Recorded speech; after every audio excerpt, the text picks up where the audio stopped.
Boas noites a todos e a todas, gracias por vir. É para nós un privilexio contar con Carlos Taibo esta noite aquí, escritor, editor e profesor de Ciencia Política e de Administración na Universidade Autónoma de Madrid. Carlos é un dos poucos intelectuais hoxe en día que podemos encontrar nesta sociedade que nos tocou vivir, que no seu discurso dinos que para a construción dun futuro próximo temos que abandonar a lógica deste sistema. Moitas grazas, Paco, pola túa presentación e boa tarde a todas e a todos.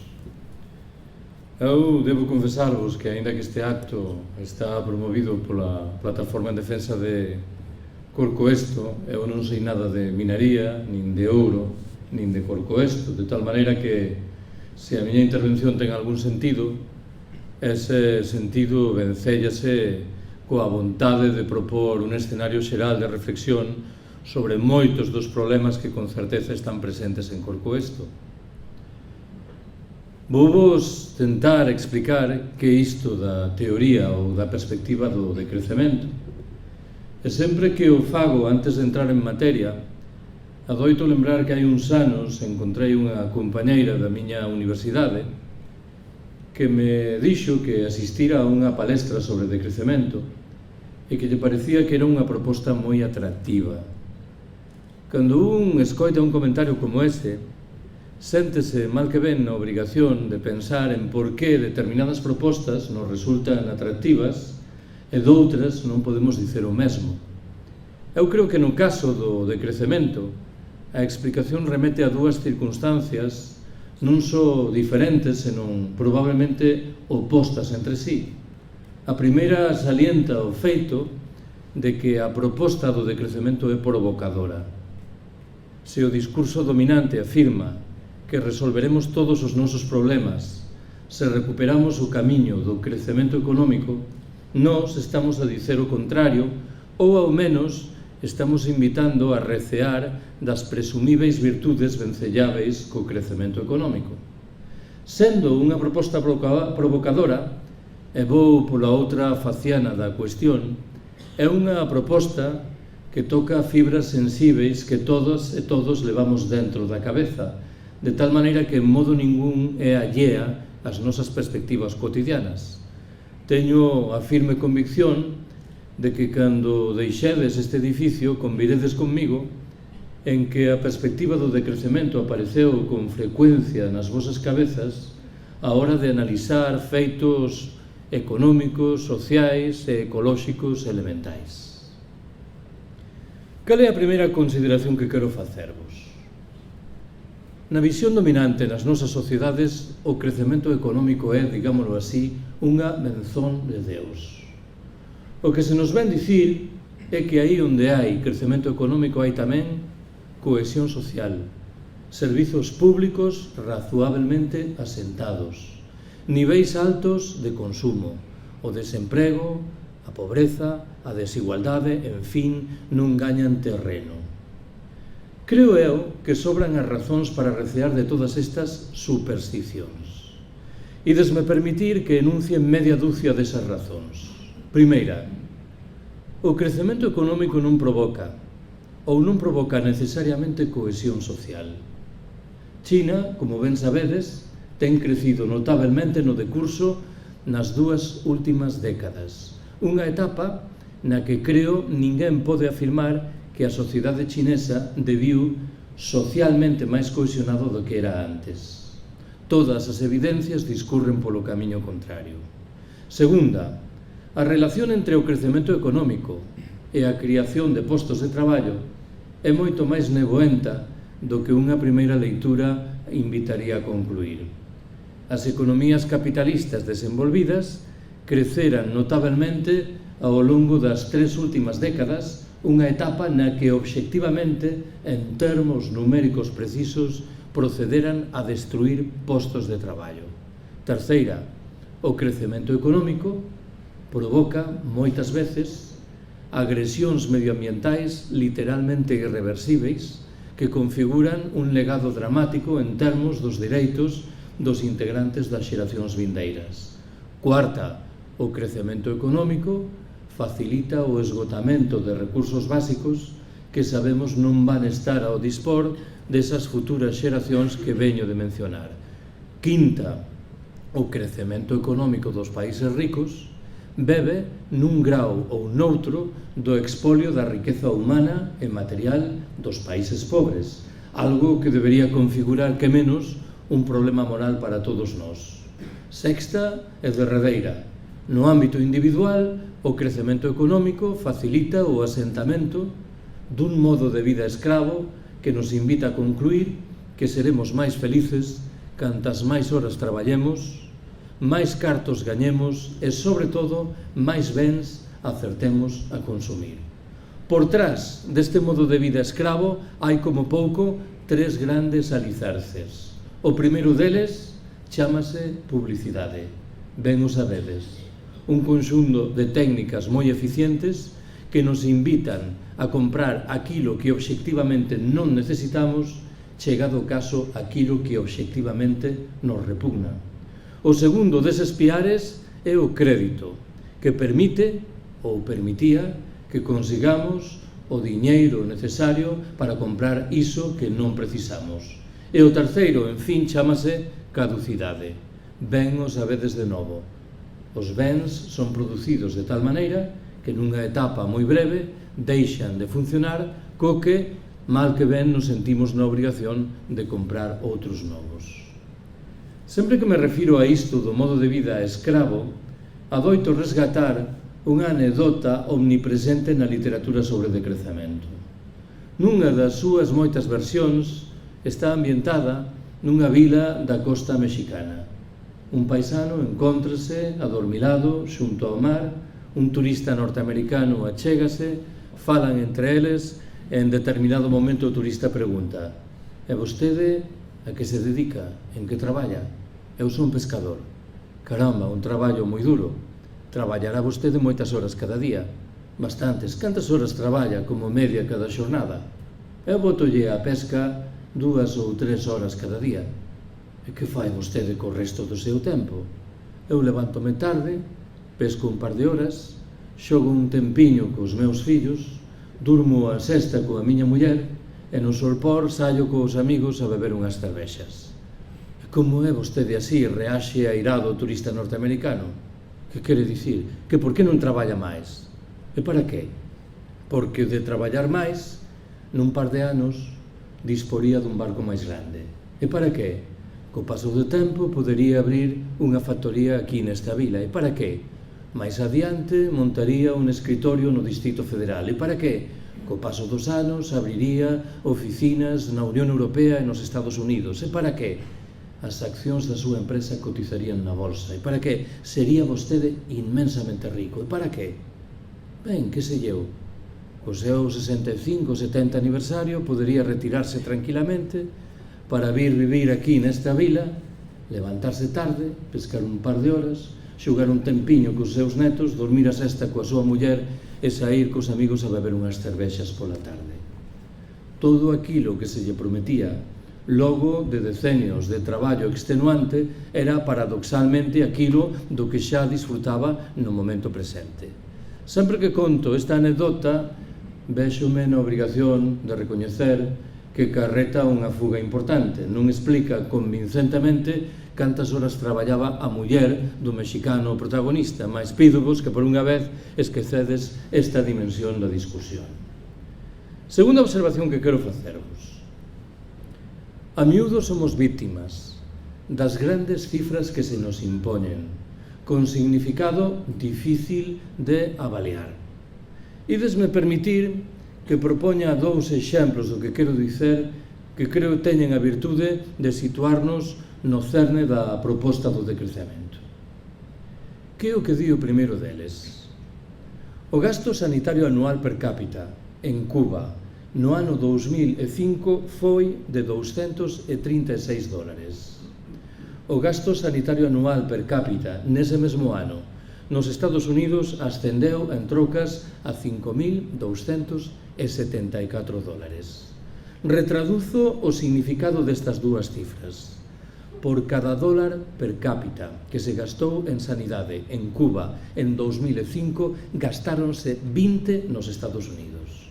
E porén, as cifras norteamericanas en materia de esperanza de vida ao nacer e mortalidade infantil nese ano resultaron ser moi similares que as cubanas.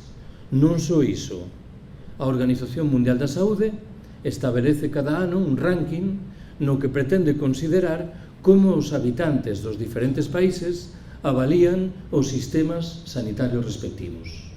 En 2005, nese ranking, a Cuba correspondíalle o lugar 36 do planeta, frente ao posto 72 que tocaba aos Estados Unidos. Supoño que entendedes por onde quero ir. No noso coñecemento económico convencional, se eu destino a determinado mester 20 veces máis recursos que a ti, por lógica, obterei resultados sensiblemente superiores aos teus. O exemplo que veño de proporvos desmente o presumível valor universal desta norma.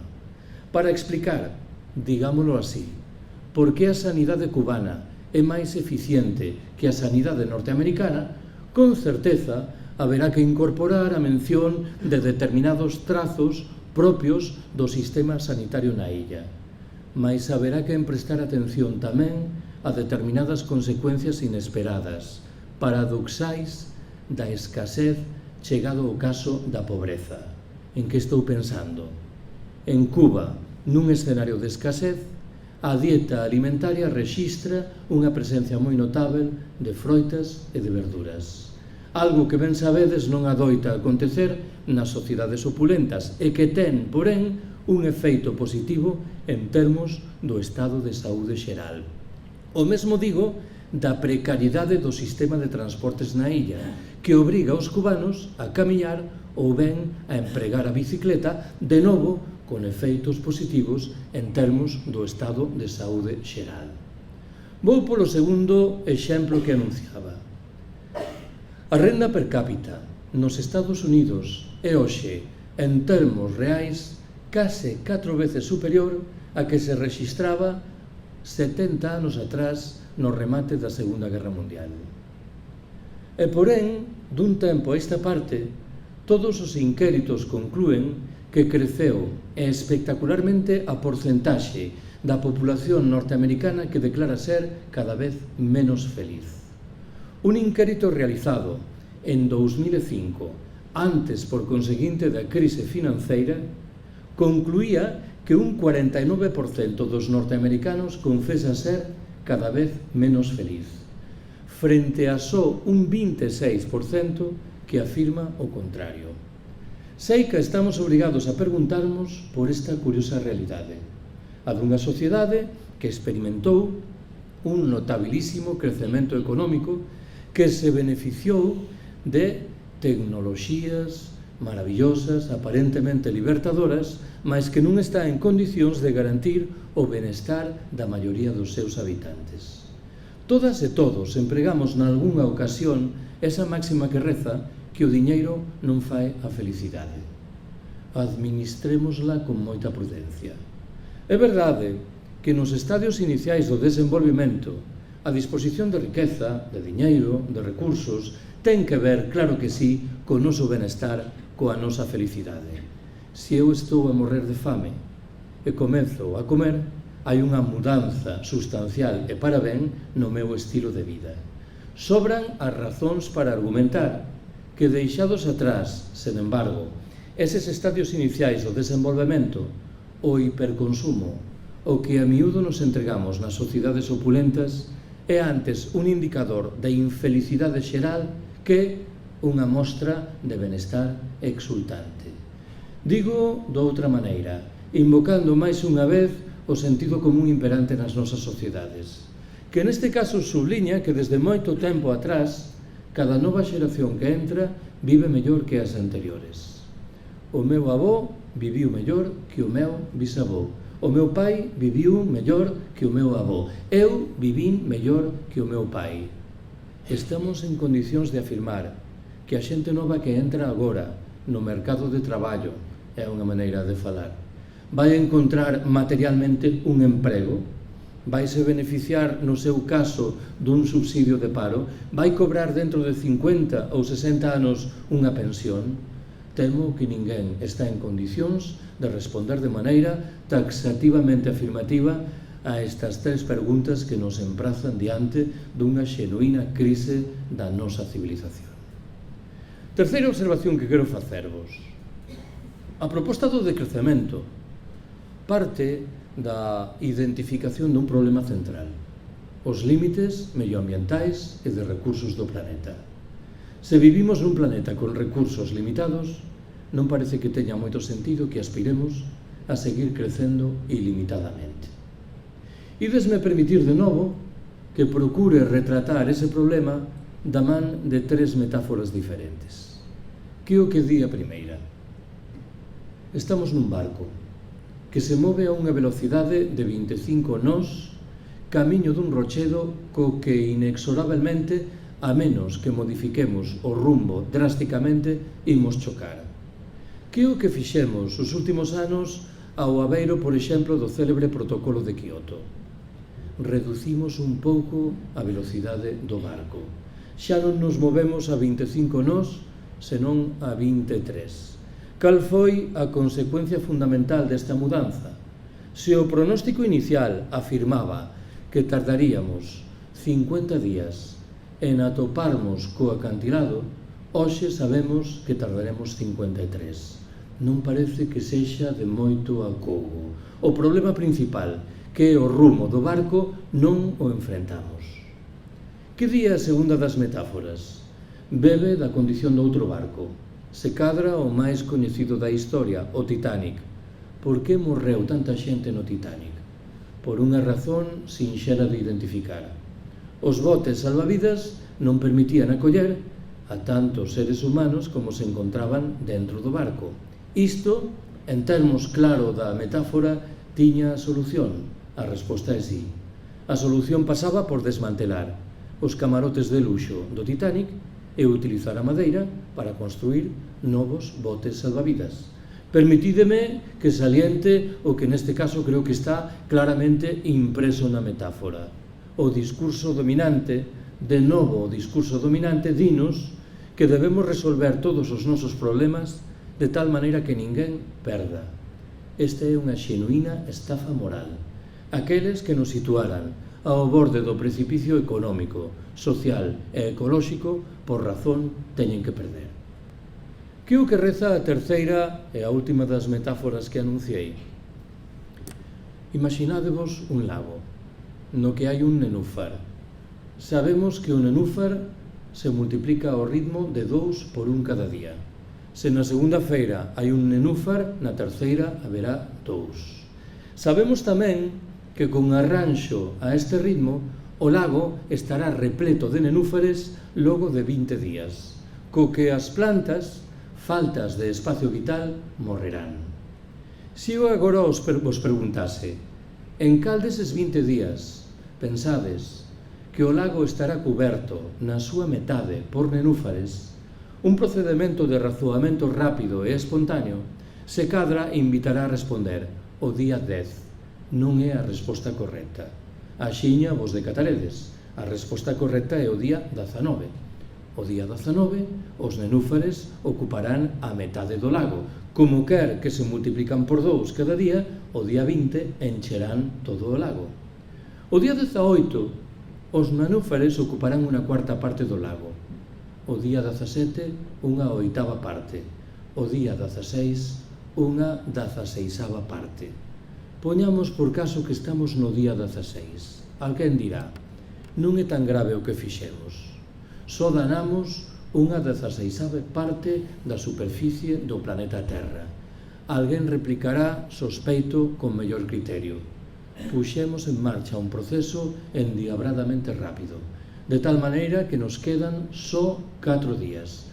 E de tal maneira, por demais, que canto máis demoremos a nosa intervención, maiores esforzos, enerxías e recursos serán precisos. Por trás das metáforas que veño de transmitirvos, hai un conceito, desde o meu punto de vista, central para explicar moitas cousas importantes.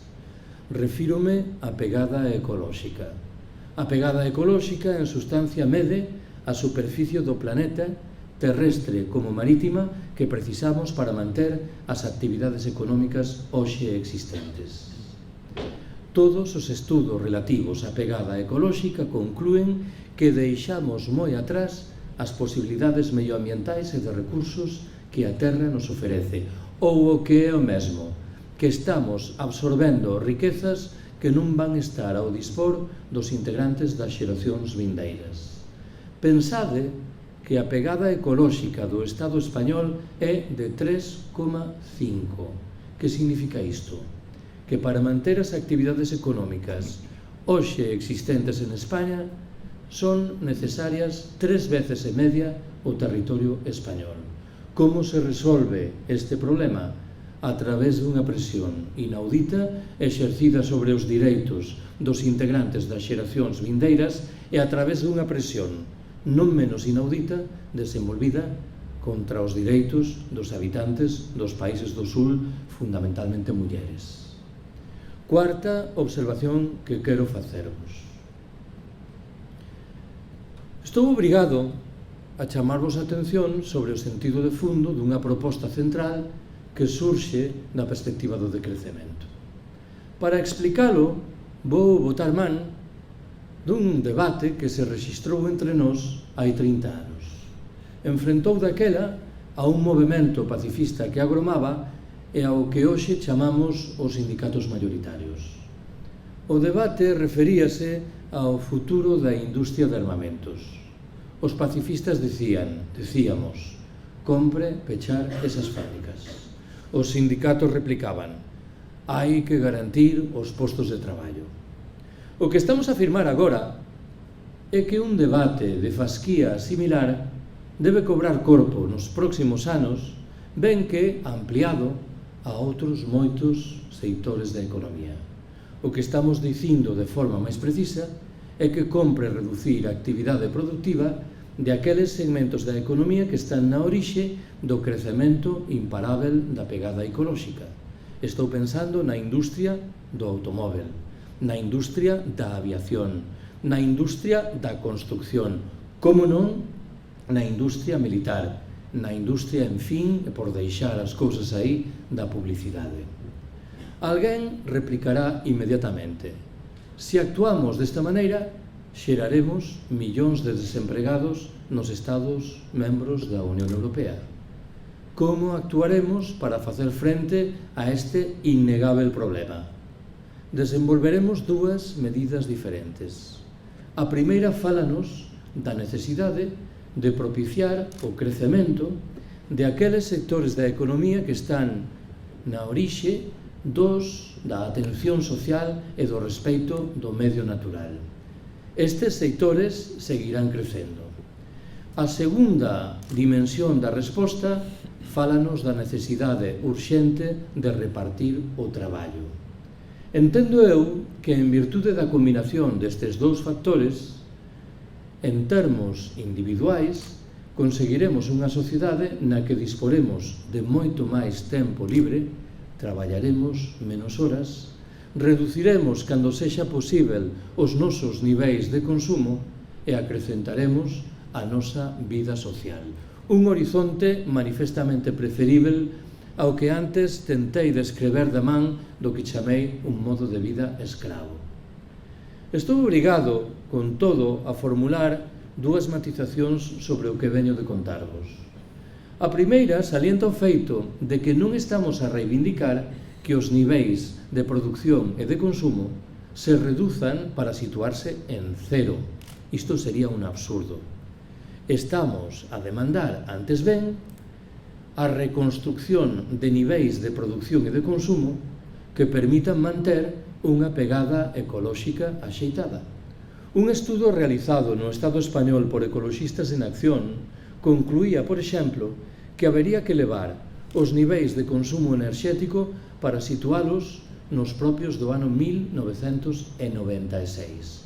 Non se trata, por conseguinte, como algúns afirman, de regresar á idade da pedra, 1996 non é a idade da pedra. Aínda que se cadra a idade da pedra ten máis vantaxes do que unha primeira ollada invitaría a concluir. Cal é a segunda matización? Estou obrigado a sublinhar que a perspectiva do decrecemento non ten un carácter triste e sombrizo. O seu referente mental non o aportan uns lamas que viven isolados nun mosteiro nunha cimeira do Himalaya, por respeitável que poida ser esta opción. Se alguén se preguntar, por exemplo, que é o que os principais teóricos do decrecemento reivindican en materia de intercambio sexual, responderei que paradoxalmente reclaman un incremento xeral das relacións correspondentes que xustifican sobre a base de que? Da necesidade de recuperar a vida social que fomos desperdizando, absorbidos como estamos pola lógica da produción, da competitividade, da productividade. Quinta observación que quero facervos. Estou obrigado a chamarvos a atención sobre o feito de que a perspectiva do decrecemento non se esgota na reivindicación da necesidade de reducir os niveis de produción e de consumo nos países ricos do norte opulento. Reclama antes ben a introducción de principios e de valores moi diferentes dos hoxe imperantes. Cales son eses principios e valores enunciados de maneira case telegráfica? Veño de mencionalo, a primacía da vida social, que foi esmorecendo ao abeiro da nosa obsesión pola produción, o consumo, a competitividade. 2. O ocio creativo, frente ás formas de ocio, sempre vencelladas co diñeiro que se nos ofrecen por todas partes. 3. A repartición do traballo, unha bella demanda sindical que infelizmente foi esvaecéndose co paso do tempo. 4. A necesidade ineluctável de reducir as dimensións de moitas das infraestructuras productivas, administrativas e de transporte. 5. A recuperación da vida local, nun escenario de reaparición de fórmulas de democracia directa e de autoxestión. 6. E derradeiro, no ámbito individual, a sobriedade e a sinxeleza voluntarias. Alguén podería sentir a tentación lexítima de afirmar que esta media dúcia de principios e valores nos sitúa fora do mundo, que nada teñen que ver coa organización pasada ou presente das sociedades humanas. Teño a firme convicción de que non é así. Hai, ao menos, 4 ámbitos importantísimos, nos que é moi fácil identificar a influencia deses principios e valores. O primeiro achégano moitas das prácticas de sempre do movemento obreiro. É certo que a presenza deses principios e valores é máis consistente no caso da tradición libertaria, da tradición anarquista, mas en modo ningún faltan nos casos das outras tradicións do movemento obreiro. Un segundo terreno de manifestación configura iso que dun tempo esta parte chamamos economía de cuidados, protagonizada maioritariamente por mulleres, materializada ante todo no cuidado amoroso de cativos e de vellos, lonxe sempre ou case sempre das relacións monetarias e sempre ecolóxicamente sustentável. Unha explicación razoablemente creível de por que os movementos polo decrecemento se nutren maioritariamente de mulleres é esta: unha comprensión moito máis rápida, fluida e espontánea do que significan as regras de xogo correspondentes que surxe do vencello das mulleres coa economía de cuidados.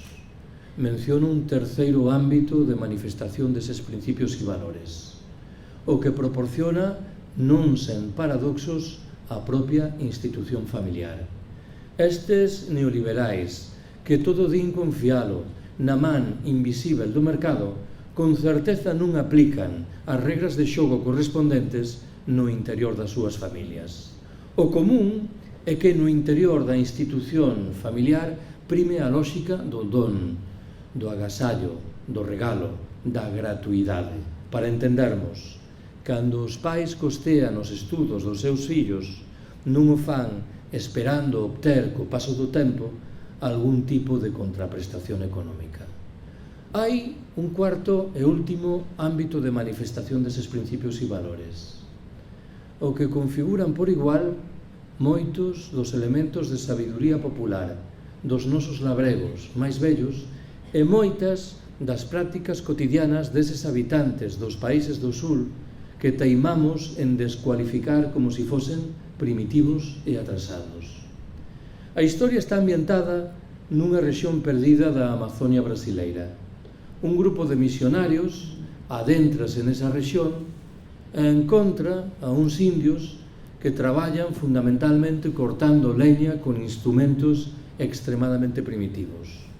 Os misionarios deciden facer un esforzo e regalan aos indios uns coitelos de azo inoxidável de fabricación norteamericana. Un par de anos despois, regresan a esa mesma rexión, atopan de novo os indios e un dos misionarios pregunta: "E os coitelos, que tal?" "Moi ben", responde un dos indios. "Tardamos agora 10 veces menos tempo que antes en cortar la leña." "Estupendo", afirma o misionario, "supoño daquela que estaredes a producir 10 veces máis leña do que antes." O indio responde perplexo: "Non, señor, producimos a mesma cantidade de leña que antes, só que agora disfrutamos de 10 veces máis tempo libre para asignalo a aquilo que obxectivamente sabemos ten que ver co noso benestar, coa nosa felicidade." Sospeito que este chip mental esvaeceu nas nosas cabezas de habitantes das sociedades opulentas. Sexta observación que quero facervos. Quero aterrar con algúns dos conceitos que empreguei até agora da man de 3 debates máis ou menos vivos nunha sociedade como a nosa. Cal é o primeiro deses debates? Eu teño que recoñecer, fago sen problemas, que non son persoa particularmente consecuente. Teño, porén, algunha virtude que surxe das miñas moitas falencias. E unha das miñas moitas carencias é o feito de que non sei guiar, non sei conducir. En esas condicións, e despois de pensalo moito, decidín que case era preferível non ter un automóvel. Alguén podría preguntarse se na vila na que moro, en Madrid, boto de menos dispor dun automóvel. A resposta fácil e concluinte é non. Vexamos as cousas polo miúdo. Eu moro nun bairro de Madrid, de nome ben coñecido, chamado Vallecas, situado ao sureste da cidade. Desde o portal da miña casa até unha estación de cercanías da Renfe hai 4 minutos camiñando. Por termo medio, demoro 50 minutos en chegar en tren desde ese portal até o edificio da Universidade Autónoma de Madrid, onde teño as miñas aulas, situado no norte da cidade. Que o que acontecería se dispuxese de un automóvel? É certo que moitos días chegaría antes. Tardaría, que sei eu, 25, 30, 40 minutos. Mas non é menos certo que moitos días non sabería a que hora chegaba, por razóns que é fácil comprender. Se me vexo inmerso nun dos xigantescos atascos comuns nas grandes cidades e nas non tan grandes, e resulta que teño aulas ás 8:30 da mañán e hai 60 alumnos esperándome, mal negocio é o que me invita a chegar tarde 40 minutos. En segundo lugar, sospeito que non preciso xustificar que o transporte público en xeral, o tren en particular, é ecolóxicamente claramente preferível ao emprego do automóvil privado. Tanto máis canto que o común é que este último vaya ocupado por unha única persoa. En terceiro termo, o tren resúltame inconmensurablemente máis barato.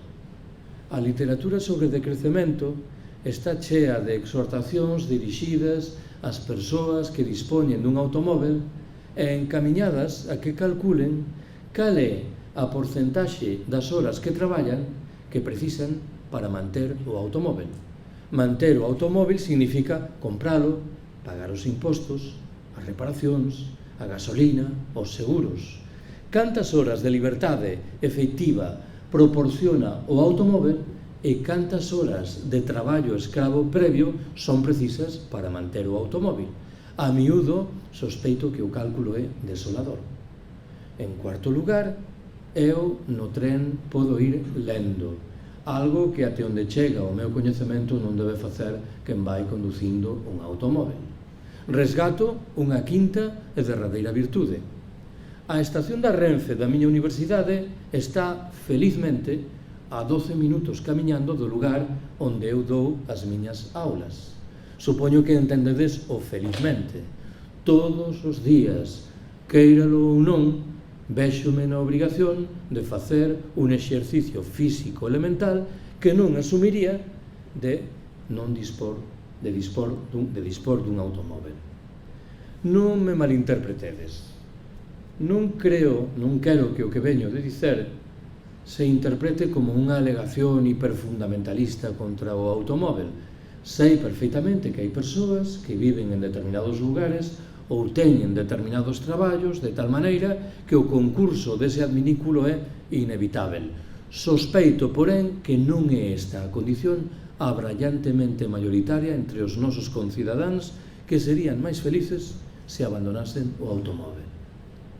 Segundo deses debates que anunciaba, cantas veces teño a oportunidade, saliento que desde o meu punto de vista nada retrata mellor material e simbólicamente as miserias dunha sociedade como a nosa que a alta velocidade ferroviaria. Por que digo isto? Primeiro argumento. A desfeita medioambiental provocada pola construción das liñas correspondentes, nunca contabilizada nos cálculos de custo-beneficio. Moitas veces escoitamos que a irrupción fulcral do AVE debe permitir a desaparición material do tráfico aéreo entre as cidades comunicadas por ese tren. É unha media verdade. O tráfico aéreo entre Madrid e Barcelona non desapareceu. Reduciuse, mas non desapareceu. Por que? Por unha razón que con certeza coñecedes. É extremadamente fácil encontrar billetes de avión moito máis baratos que aqueles que os que a Renfe ofrece para cubrir o traxecto entre Madrid e Barcelona. As cousas como fosen, o AVE non é precisamente unha bicoca ecolóxica. Un tren que se move a unha velocidade de 300 km por hora consome 9 veces máis enerxía que un tren que se move a unha velocidade de 100 km por hora. Segundo dado interesante, no Estado español, ben o sabedes, a irrupción do AVE coincidiu no tempo co peche de moitas das liñas do ferrocarril convencional. Peche que se xustificou sobre a base da idea de que esas liñas non eran rentáveis. Pergunto eu, se os recursos faraónicos investidos na construción das novas liñas de AVE e os asignados en paralelo á construción de autoestradas e autovías en descarado proveito do transporte privado, tivesen sido desviados, sequer marxinalmente, en proveito da modernización do sistema de ferrocarril convencional, poderíamos afirmar que este último non era rentável? Terceiro dado de interese. As liñas de alta velocidade ferroviaria melloran as comunicacións entre as cidades lóxicamente grandes que están nos seus extremos. Chegado o caso, benefician algunhas localidades que se encontran a metade de camiño. Todo iso a custa de prexudicar manifestamente a todos os demais. Sabedes que se encontra en vías de construcción unha liña de alta velocidade que debe comunicar a Coruña e Vigo. Entre a Coruña e Vigo hai 150 km de distancia.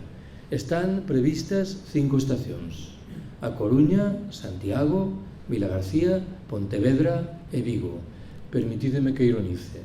Estou imaginando o tren de alta velocidade acelerando na saída da estación de Vilagarcía de Arousa para frear inmediatamente e entrar na de Pontevedra a 20 km de distancia. Para cuestionar isto non fai falla ser enxeñeiro.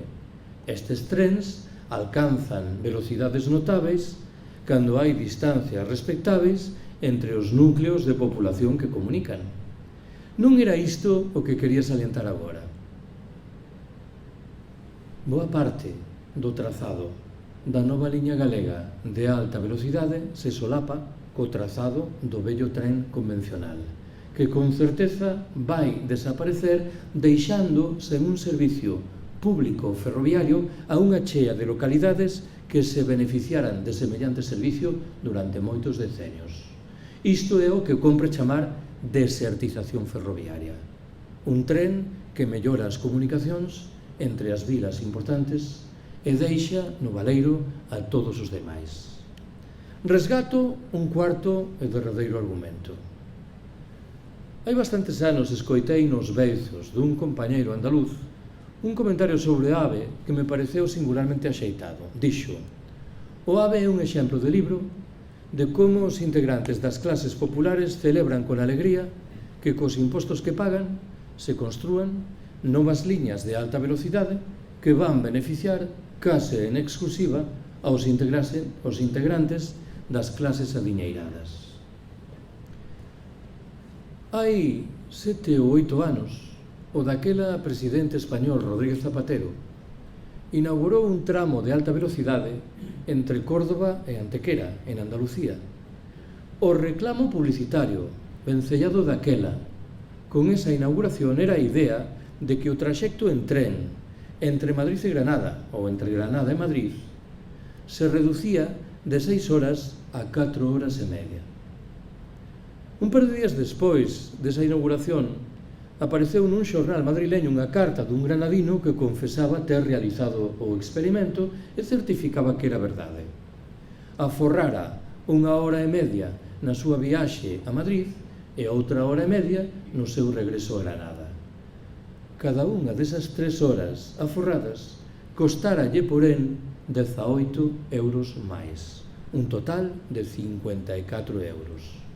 O granadino en cuestión, o da carta, confesaba preferir o vello tren que lle permitía ler 1 hora e media máis por cada traxecto e que, sobre todo, non nos enganemos, lle permitía aforrar 54 euros que non precisamente lle sobraban. Hai bastante menos tempo, hai 3 anos, no outono de 2010, o noso paisano, o señor Blanco, daquela ministro español de Fomento, convocou en Madrid unha rolda de prensa para promocionar a nova liña de alta velocidade que debía comunicar, xa o fai, Madrid e Valencia. E no decurso desa rolda de prensa enunciou unha estimación estatística extremadamente delicada. Dixo: a nova liña de alta velocidade Madrid-Valencia-Madrid está chamada a permitir que se reduza nun 55% o tráfico aéreo entre esas dúas cidades, nun 25% o tráfico en automóvel e nun 5% o tráfico en autocarro, en autobús. Retraduzo o significado destas 3 cifras. Investimos miles de millóns de euros para prestar unha nova infraestructura pública de transporte chamada a permitir que a metade dos ricos que se movían en avión entre Madrid e Valencia muden para o tren, en cuanto a brallante maioría dos pobres que viaxaban en autobús van seguir viaxando en autobús. Isto que vos conto obriga a formular unha pregunta que pode parecer pouco estimulante, mas que creo dá no algo da cuestión. Quen ten tanta prisa na vida como para precisar chegar en 1 hora e 35 minutos entre Madrid e Valencia? Respondo: os executivos das grandes empresas. Estamos deseñando un sistema de transporte público ferroviario sobre a base dos intereses singularísimos dunha escueta minoría da populación, en cuanto estamos a permitir que se degraden as posibilidades de transporte ao alcance da maioría. Por que digo isto último? Alguén podería razoar con un pouco de ingenuidade afirmando: ben, se aparece unha nova oferta, a do AVE, mais se conserva a oferta anterior, ninguén poderá dicer que as súas posibilidades de transporte recuaran. Non é isto o que acontece cando surxe o AVE. Os trens de prezo razoável desaparecen de maneira dramática. Terceiro e derradeiro dos debates que anunciaba. Moitas veces contei que un compañeiro de departamento en Madrid, infelizmente morto hai anos, adoitaba repetir que era firme partidario da abolición plena da pena de morte, excepto no caso dos arquitectos. Eu permítome a licenza de sustituir os arquitectos polos tertuliáns das radios e das televisións. Os todólogos, xa sabedes, esas persoas que inician as súas intervencións dicindo eu a verdade sobre isto non sei nada, para a continuación explicar isto e demostrar que por unha vez tiñan toda razón, que non sabían absolutamente nada. Hai varios anos, ollando unha tertulia de televisión, observei atónito como un dos todólogos ao uso, persoa de argumentos sempre nevoentos e sempre serviscos poderosos, aquel día parecía sembrado. Non estou a ironizar. Realizou o que desde o meu punto de vista era unha reflexión extremadamente lúcida, seria, sobre o delicado panorama enerxético que se nos bota enriba en virtude do encarecemento inevitável dos prezos da maioría das materias primas enerxéticas que empregamos. Cando terminou a súa intervención, comprendín o que acontecía. Esa reflexión tan lúcida e tan seria, alguén engadiría tan catastrofista, obedecía ao propósito de salientar que existía, a pesar de todo, unha solución, que non era outra, ben o podedes intuir, que a máxica enerxía nuclear. Estaba claro o que acontecera. Este bo señor comera o día anterior con un responsável de prensa dunha das empresas do sector atómico que lle explicara que era o que debía argumentar para xustificar a conclusión de que a única saída chegaba da man da enerxía nuclear. Compre que a estas alturas non nos deixemos enganar. Os pronósticos afirman que no planeta temos uranio para 40 ou 45 anos. Mas os partidarios de converter a enerxía nuclear na nosa táboa de salvación afirman que é preciso multiplicar ao menos por 3 o número de centrais atómicas hoxe existente. O cálculo aritmético é sinxelo. Teremos daquela uranio para 15 ou 20 anos. Ninguén sabe que facer cos residuos xerados polas centrais, que configuran de novo un legado dramático para os direitos das xeracións vindeiras. A construcción desas centrais, dos edificios, é moi onerosa en termos de mudanza climática. A enerxía que producen resulta universalmente cara e demanda case sempre de subvencións públicas, por non falar, en fin, dos problemas de seguranza das centrais, un debate, ben o sabedes, aireado ao abeiro do accidente xaponés de hai 2 anos.